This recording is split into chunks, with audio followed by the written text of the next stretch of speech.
dentro de los mercados de carbono tenemos, bueno, el origen obviamente tuvo que ver con esto, ¿no? Con tratar de encontrar esquemas que permitan ayudar en la reducción de emisiones y que tienen la ventaja de que en algunos casos, en lugar de establecer penalidades o mecanismos de control como única forma de lograr el objetivo, también permite esto de poder comercializar reducción de emisiones. Esto fue muy efectivo, por ejemplo, de uno de los primeros programas que se hizo de este estilo, que tenía la modalidad esta de tope y comercio.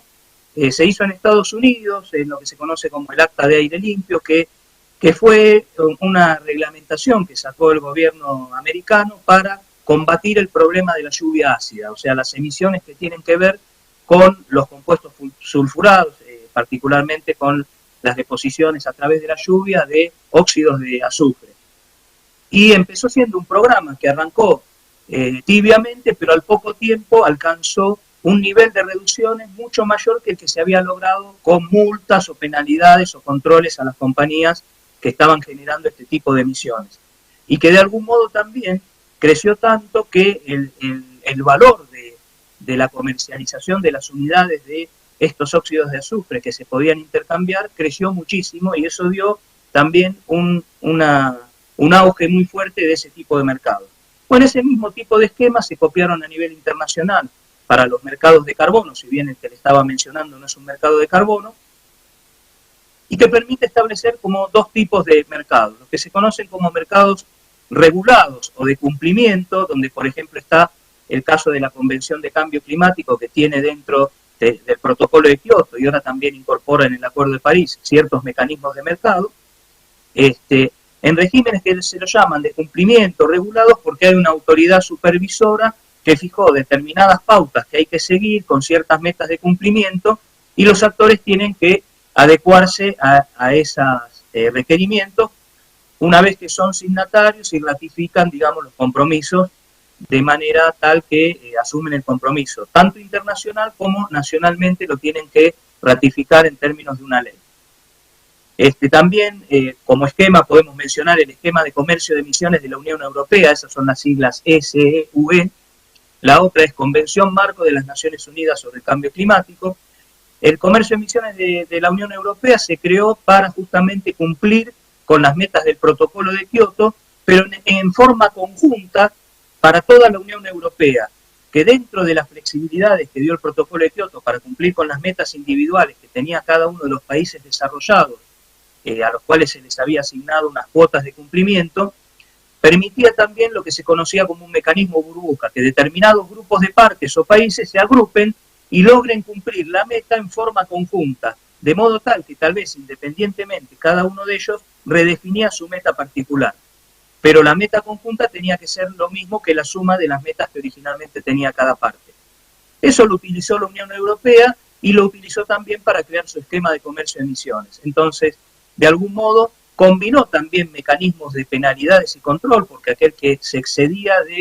del tope que le habían puesto de emisión, que lo distribuyeron a nivel de industrias o de facility, como le llaman ellos,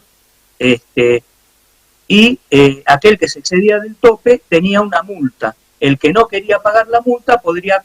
comprar créditos de carbono en el mercado, de modo tal, o derechos de emisión, que en este caso se lo llama así, porque son más bien derechos, no son los que se conocen como offset para compensar, sino que también son para compensación, pero que son derechos de emisión que podía comprarle a aquel que no los había utilizado porque no había alcanzado el tope que le habían permitido en la distribución de compromisos entre todas las partes. Entonces, ese esquema se hizo fue un esquema como un motor agilizador de lo que iba a venir después con la entrada en vigor del protocolo de Kioto, que venía un poco demorada, porque faltaban algunos países que ratificaran el protocolo para entrar, particularmente Estados Unidos no participaba en ese entonces, y el actor importante también que estaba quedando afuera en ese entonces era Rusia. Cuando se convenció a Rusia de que podía participar, el protocolo entró en vigor, pero previo a eso la Unión Europea había creado este esquema para facilitar el entendimiento de cómo todo esto iba a funcionar. Y a la vez también para aquellos que por algún motivo no querían participar dentro de los esquemas regulados o porque no calificaban en estos esquemas porque eran actividades que no estaban contempladas, o eran países que no estaban formando parte del protocolo de Kioto, como el caso de Estados Unidos. También se crearon esquemas voluntarios o mercados voluntarios, como el de Berra, que es donde se está presentando el programa jurisdiccional, pero hay un montón de otros mercados voluntarios. Yo ahí menciono Gold Standard como otro también muy conocido, que son dentro de todos los dos mercados más grandes que mueven la mayor cantidad de emisiones, donde se presenta la mayor cantidad de proyectos y programas. Y estos mercados voluntarios están más que nada operando para, de algún modo, facilitar a aquellos que quieren adoptar compromisos por cuenta propia, porque son metas corporativas por ahí de algunas empresas que quieren, no sé, ser carbono neutral en algún momento, o quieren neutralizar parte de sus emisiones. Lo pueden hacer a través de, si no lo logran hacer en forma doméstica, lo pueden hacer a través de la compra de créditos de carbono en estos mercados voluntarios. Entonces estos mercados sirven para incentivar la adopción de medidas por actores que dicen, bueno, tengo la posibilidad de llevar a cabo un proyecto y compensar parte del esfuerzo con la venta de los créditos de carbono y facilitar así el cumplimiento de una meta que se fija de manera autónoma o de manera individual una compañía, o que se fija dentro de un esquema, como puede ser alguno de los esquemas que tiene, por ejemplo, el estado de California en Estados Unidos, que creó también como una suerte de esquema de comercio de emisiones, pero que es un esquema voluntario, y que puede hacer uso de las reducciones de emisiones que se logran en estos esquemas voluntarios,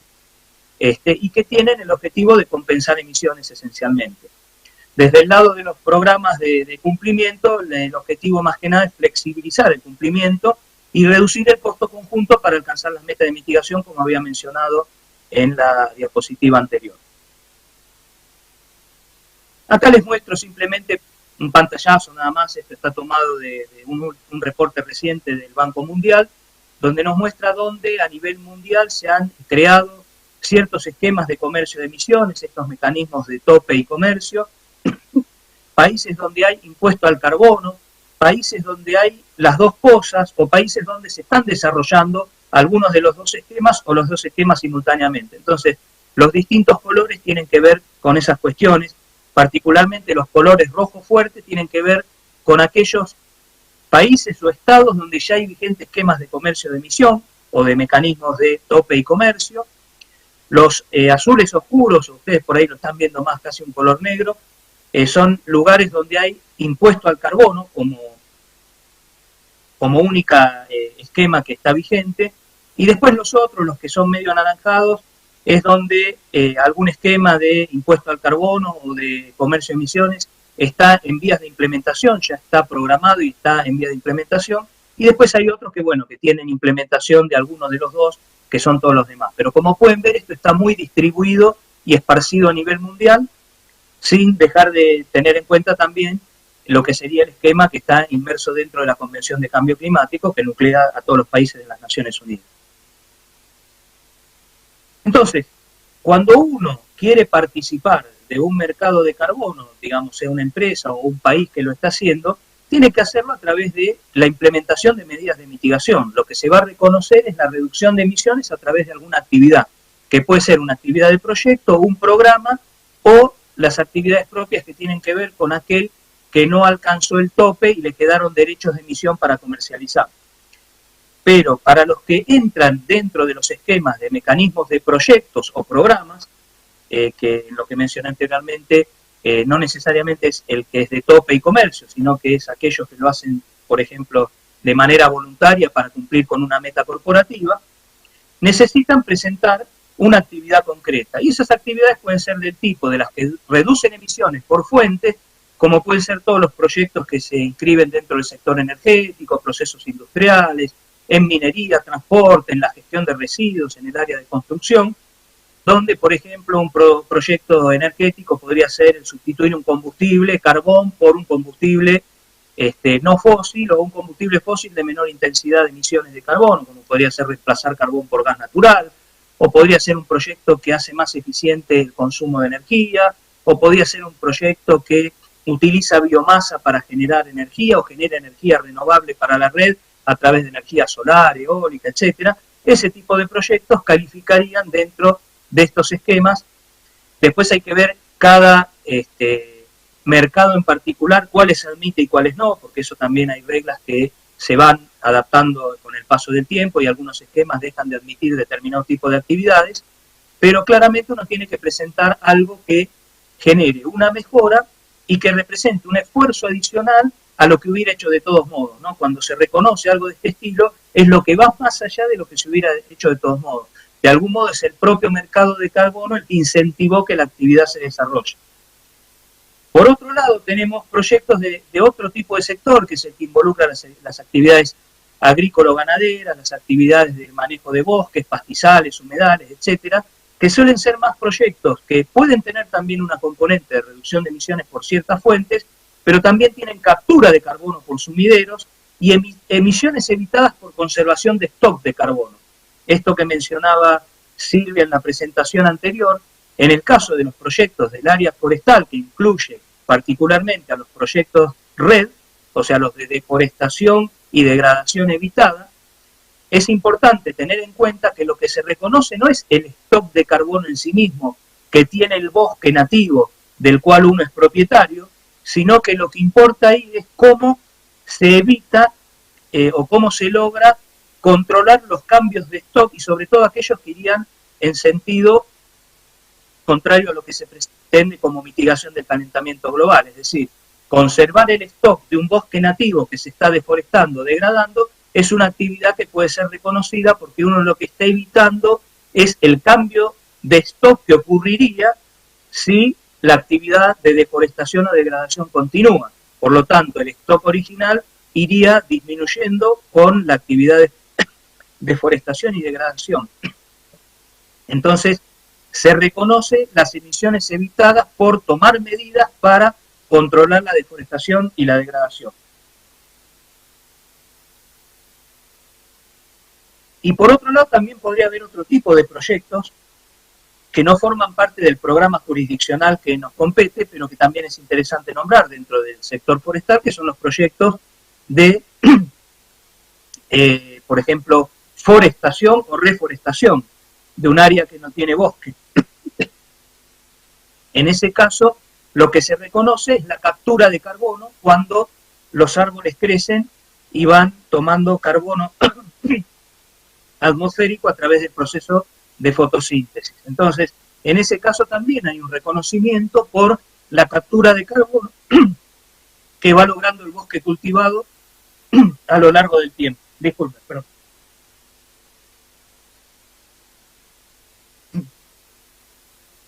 Entonces, ahora yendo al programa jurisdiccional RED más ECO 2, se inscribe dentro de una estrategia que va más allá solo de lo que tiene que ver con la deforestación y la degradación, que incluye otras actividades de servicios ecosistémicos, pero que particularmente contiene a la estrategia provincial RED+, que es la estrategia que trata de trabajar sobre todos aquellos aspectos que tienen que ver con evitar la deforestación, la degradación, y también, como mencionó Silvia, el MAS indica que podría haber actividades de mejora del bosque, de conservación, de planes de manejo, que particularmente en el esquema jurisdiccional que vamos a presentar en Berra no se están incluyendo, pero que son parte también de la estrategia RED+ de la provincia. Y particularmente dentro de esa estrategia está el programa RED+ ECO 2, que contiene como fuente de financiación, una de las fuentes de financiación, lo que se logre a través de la venta de los créditos de carbono del programa jurisdiccional JNR, como se lo conoce, que es el programa jurisdiccional y anidado, que tiene el esquema Berra o el estándar Berra, la organización Berra, dentro del estándar BCS, que es el Verified Carbon Standard o el estándar de carbono verificado, en el cual se generan estos créditos de carbono por la deforestación y degradación evitada. Esos créditos se tienen la sigla BCU, que quiere decir Verified Carbon Unit o unidad de carbono verificada, y que tiene la característica de ser un esquema de tipo voluntario, que se plantea a nivel subnacional y que está basado en actividades de evitar la deforestación y la degradación de los bosques nativos en el contexto de un programa. que el programa también puede incluir actividades particulares de proyecto, pero es un programa jurisdiccional a nivel subnacional y voluntario que lo que pretende es evitar la deforestación y la degradación de los bosques nativos de la provincia.